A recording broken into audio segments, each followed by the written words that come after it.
highly significant moment. Even if you haven't been keeping up with my channel lately, I find myself in a Carrera GT.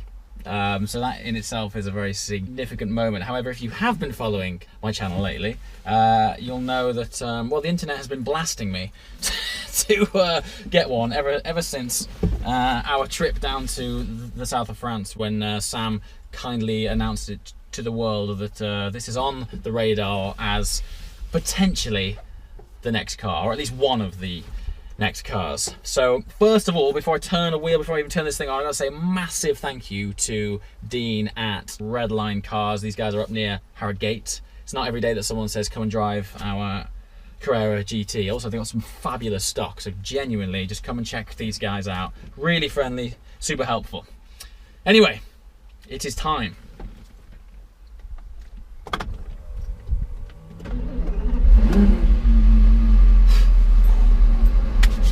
Right, this is pure.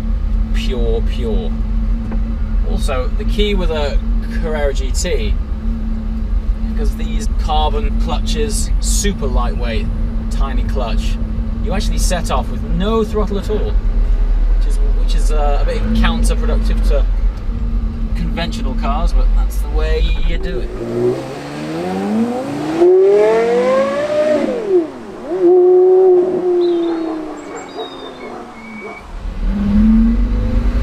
And we are off.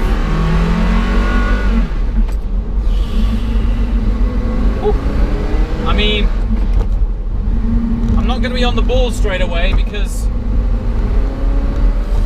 I'm in a Carrera GT. What on earth?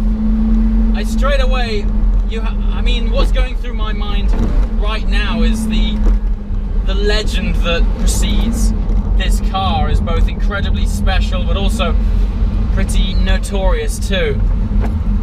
It's just one of those cars that demands respect. So yesterday, all I could do was look at the weather to see how it might turn out for this drive, because of course, one of the fantastic features of the Carrera GT is that it is also a Targa. You can take the roof off. I turned up to red light and I was like, Dean, let's take the roof off before we even get going. I mean, right now you guys also know that I'm on the hunt for a convertible of sorts. It might be that this thing just doubles as it. I always find that when you take the roof off a car, it gives you that next level connection with not only the car, but your surroundings and the sounds, the nature, the smells. So that, for me, is a big tick towards this car, that the roof comes off. Now, for those of you who might not be too familiar with this car and why it is incredibly significant, I sort of feel obliged to tell you why this car is so fabulous and why the chances are we're never going to see a car like this again. This goes all the way back, actually in, I think it was around 1992, yeah, that far back. Porsche were actually commissioned to develop a Formula One engine. Yeah, you see where I'm going with this. The V10 engine in the Carrera GT originally started out its foundation as a Formula One engine, right? Now that actually didn't really happen. Very soon after, Porsche were entering Le Mans, and they then took the foundation back off the shelf and developed this glorious V10 engine. They were going to put it in the LMP1 prototype Le Mans car. The significance of that story alone is just phenomenal. This block is a thoroughbred V10 Porsche race car engine through and through. It was never ever intended to end up in a road car. Okay? So you've got this fabulous Le Mans engine developed by one of the world's best car manufacturers, and at the time best race cars in the world. And then the FIA changed the rules on the series that this engine was ultimately going to form part of, which left them with one of the most fabulous engines that mankind has ever known, with no car available for it to go into. So what did Porsche do? They thought, I tell you what, why don't we take this engine that was going to be in the Le Mans car, let's put it in a car that will sell to the public.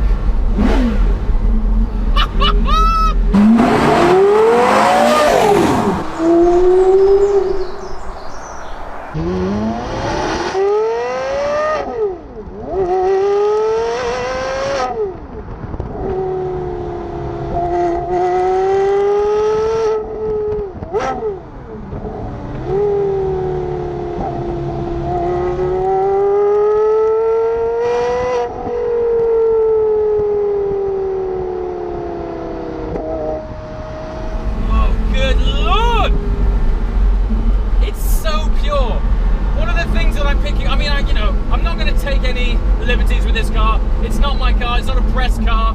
This is dealership stock. Someone has very kindly trusted me with the keys. I don't need to go over the notorious stories of this car, but let's just say people don't always come out in the best of conditions when these things decide to bite back. So today, I'm going to respect it, take my time, and just listen to this engine without, well, thrashing it too much. The immediate thing with this is just how light this car is. It's so pointy and direct. This car, this is 2003 model. They built these cars from 2002 all up through about 2006. They made around 1,300 cars. This one is car number 282. You've got the moniker right there in front of you. But just, it's effortless waft. It's so light. Wow. Sorry for the noise. So this is a full carbon tub. If you're familiar with the interior of a 918, either by being in one or by pictures, you can very much see the inspiration of the design of that car coming straight from the DNA of this. Even the sculpture of the carbon between the seats here, this beautiful bridge, it's all very much the DNA of what has formed their next hypercar. Of course, that's what this is. I think when this car launched, the hypercar bracket didn't really exist, and it wasn't a thing. But now we've got the likes of Ferraris, 918s, P1s. The access to performance these days is frankly ludicrous. When this launched, this was very much the hypercar of its day. It launched at a very similar time to the Ferrari Enzo. What I'm about to say is probably quite a controversial statement, but I'd go for one of these over an Enzo every single day. The main reason behind that is the gearbox. It's Porsche are renowned for being one of the most fabulous manufacturers of gearboxes, particularly the way that they implement them and integrate them into cars. This gearbox is nigh on 14 years old. It's mated to a V10 Le Mans engine, was sat in a carbon fiber tub with the roof off, and I can practice heel and toe in one of the most glorious creations to come out of Germany. Just listen to that. Out of this planet. Listen to this. The flywheel on this must be so small. As soon as you depress the clutch, the revs fall off. They just drop off. But that's exactly what this thing is about. It's all about being the driver. And don't get me wrong, I mean, I love today's modern twin clutch technology. It's phenomenal, and as access to daily performance, you just generally can't beat it. But I recently stepped out of the McLaren 720S. If you've watched that review, you'll know that the performance of that bent my internal organs. The diaphragm will compress against the seat. This is 14-year-old tech, and that immediate performance, it's not on tap. It's not regularly on tap as it would be in a car like that. But I also said it's equally not the car that you're going to bring out on a sunny weekend to set your arse on fire. This thing, oh God, to sound like the sort of generic old school journalist, but this is man and machine at its finest. Good Lord. You could pedal this all day long. I think the legend that has surrounded this is preceding it more than ever. I'm gonna say it. This is the car that Paul Walker died in. This is the car that a friend of mine went in to have his gear knob refurbished, and the guy that had fitted it took it out for a test drive and shakedown and wrote it off. It put him in the bush because he wasn't concentrating enough. I know friends who have had these things and they talk to me like it's a split personality. Like if you don't treat it with respect, it might literally kill you. But I'm super happy to say that while I feel undertones of that when I get up the revs, I'm in driving this, you know, fairly chilled, being able to talk to you fairly perfectly normal dialogue and enjoy what is, as far as I'm concerned, one of the most significant pieces of automotive history.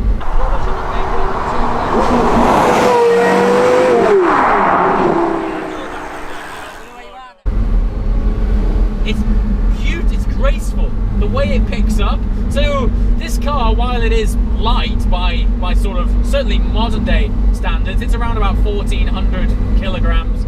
I think that's wet weight, forgive me if I'm wrong, but it's around 1,400 kilograms. So not ultra light, but you've got to remember it's packing a pretty substantial V 10 engine back there, it feels much lighter. It disguises its weight incredibly well. Funnily enough, very similar to the 918. You drive one of those, which is a good 400 kilograms heavier than this because of all of its fancy tech and hybrid, etc.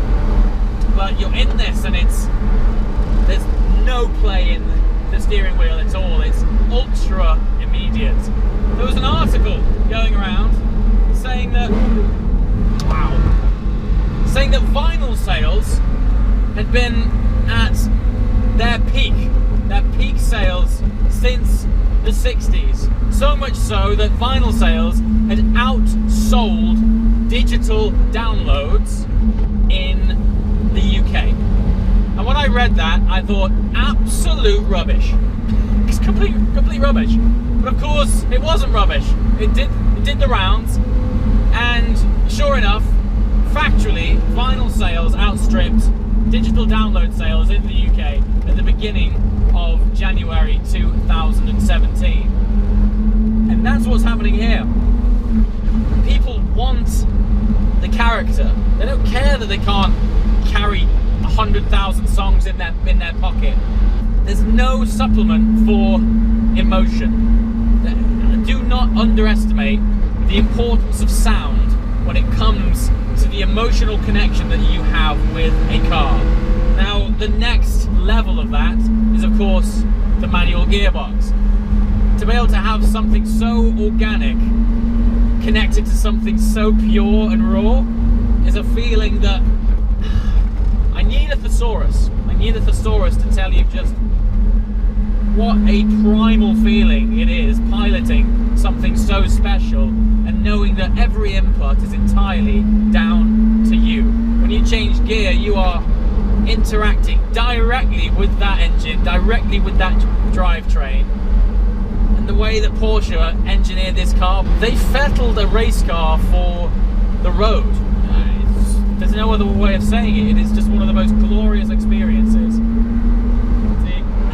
They say you shouldn't meet your heroes, but today I've met one of mine and I am absolutely besotted by it, and thankfully just not let down at all. In fact, if anything, unfortunately it's made me want one even more. As always guys, thanks for watching. I'll see you next time.